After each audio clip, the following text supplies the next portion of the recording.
নমস্কার আমার ইউটিউব পরিবারকে সুমি রান্নাঘরে স্বাগত জানাই। যারা আমার চ্যানেলটিকে সাবস্ক্রাইব করেছেন এবং যারা আমার রান্না দেখেন তাদেরকে অনেক ধন্যবাদ। চলুন আজকে বানিয়ে নিই চিকেন বিরিয়ানি। কিন্তু আজকে যে চিকেন দিয়ে বানাবো সেগুলো কিন্তু সেই বড় বড় চিকেন বিরিয়ানির যে পিস হয় সেইভাবে বানাবো না। আজকে বানাবো ছোট্ট ছোট্ট বোনলেস পিস সেই চিকেনের। কেননা বাচ্চারা যখন বড় বড় চিকেন পিস খায় তখন বলে যে ওপরের লেয়ারটা খাওয়ার পর বলে মা ভেতরটা ঠিক ভালো লাগছে না, ড্রাই হয়ে আছে। কিন্তু এইভাবে বানালে পুরো জুসি হয়ে থাকবে। এর জন্য প্রথমে আমি বিরিয়ানি মশলার যে বিরিয়ানি মশলা হয় সেগুলোকে হালকা রোস্ট করে নিয়েছি, ওটার একটা পাউডার বানিয়ে নেব। আর নিয়ে নিচ্ছি গ্রাইন্ডারের বাটিতে একটু বেশি পরিমাণ আদা আর একটু বেশি করে রসুন, যেন দুটো মিলিয়ে মিনিমাম 7 থেকে 8 বড় চামচের পেস্ট তৈরি হয়, এতটা পরিমাণ নিয়েছি।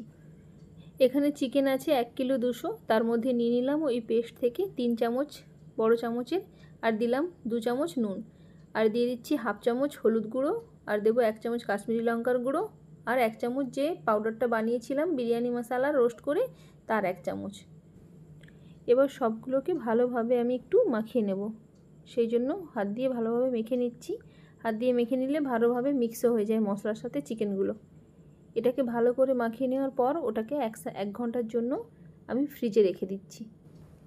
এখন তো ওয়েদারটা খুব গরম, সেই জন্য ফ্রিজে রেখে দিলেই ভালো। 1 ঘন্টার জন্য ফ্রিজে রেখে দিলাম।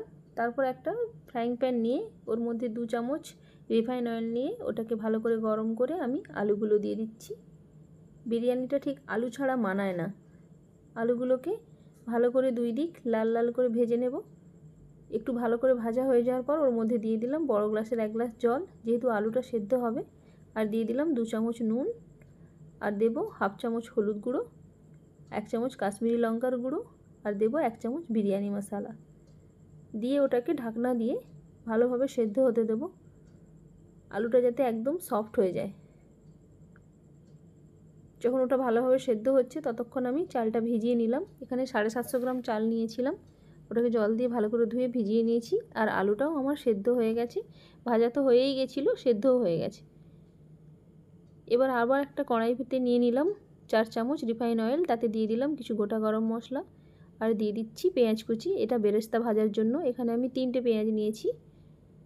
বেরেস্তাগুলোকে ভালোভাবে ভেজে নেব, খুব কড়া করে ভাজবো না, নাহলে কিন্তু ওগুলো একটু তেতো তেতো ভাব লাগে।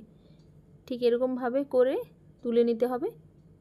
তারপরে যে তেলটা আছে তার মধ্যে দিয়ে দিলাম আরও 5টা পেঁয়াজ কুচিয়ে রেখেছিলাম, সেটা দিয়ে দিচ্ছি।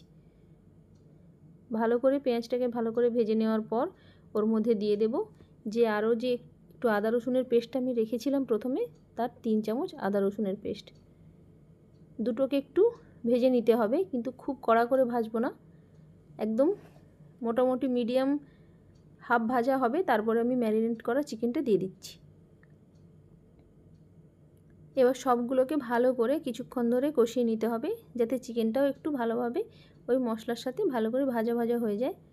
খুব বেশি ভাজবো না, হালকা করে প্রায় 5 থেকে 7 মিনিট ওটাকে ভালোভাবে ভেজে নেব।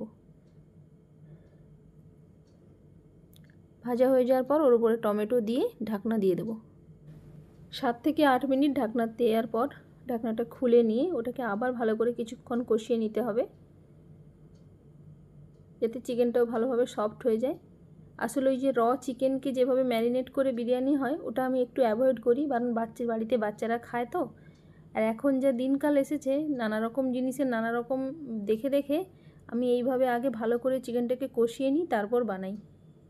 ভালো করে কষানোর পর ওর মধ্যে আমি দিয়ে দিচ্ছি 5 চামচ টক দই। আমি কিন্তু ম্যারিনেট করার সময় কোনো দই ইউজ করিনি, এখন দইটা দিচ্ছি। দইটাকে এবার ভালোভাবে ওর সাথে কষিয়ে নেব যতক্ষণ না পর্যন্ত তেলটা ছেড়ে আসছে। ভালোভাবে যখন ওটা কষানো হয়ে তেলটা একদম ছেড়ে আসবে এবং একটু ড্রাই হয়ে যাবে, শুধু তেলটাই থাকবে বাস চিকেনের সাথে, তখন আমি একটা পাত্রে যেটায় দম দেবো সেটার মধ্যে দিয়ে দিলাম 2 চামচ ঘি, দিয়ে রাইসের একটা লেয়ার দিয়ে দেব। দিয়ে দেওয়ার পর ওর মধ্যে আমি দিয়ে দেবো চিকেনের একটা লেয়ার। তারপর ওপর থেকে দিয়ে দেবো ধনে পাতা, আর একটু যে বিরিয়ানি মশলা গুঁড়ো করে রেখেছিলাম সেটা, আর 1 চামচ ছোটো চামচের ঘি দিয়ে দেব। দিয়ে আবার একটা রাইসের লেয়ার দেব।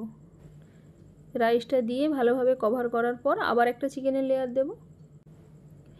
এইবারে চিকেনের উপর দিয়ে দেব যে ডিম আর আলু, এগুলো যেগুলো আমি করে রেখেছিলাম রেডি, সেগুলো দিয়ে দেব।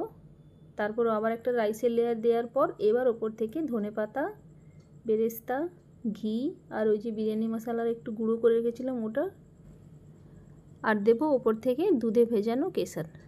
এতে কালারটাও সুন্দর হয় আর টেস্টটাও কিন্তু সুন্দর আসে। আজকে কিন্তু আমি এখানে কোনো রকম কেওড়ার জল, মিঠা আতর এগুলো ইউজ করছি না, কারণ আমার বাচ্চারা ওগুলো পছন্দ করে না। এইভাবে সব লেয়ারগুলো সাজিয়ে নিয়ে এর ঢাকনাটা দিয়ে দেবো।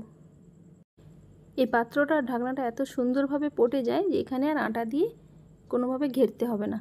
20 মিনিট সুন্দরভাবে দমে বসিয়ে দিলেই ব্যাস রেডি। বন্ধুরা, ভালো লাগলে লাইক করে দেবেন, চ্যানেলটিকে সাবস্ক্রাইব করে দেবেন, কমেন্টে জানাবেন কেমন হলো। ভালো থাকবেন, সুস্থ থাকবেন। দেখা হচ্ছে পরের রেসিপিতে।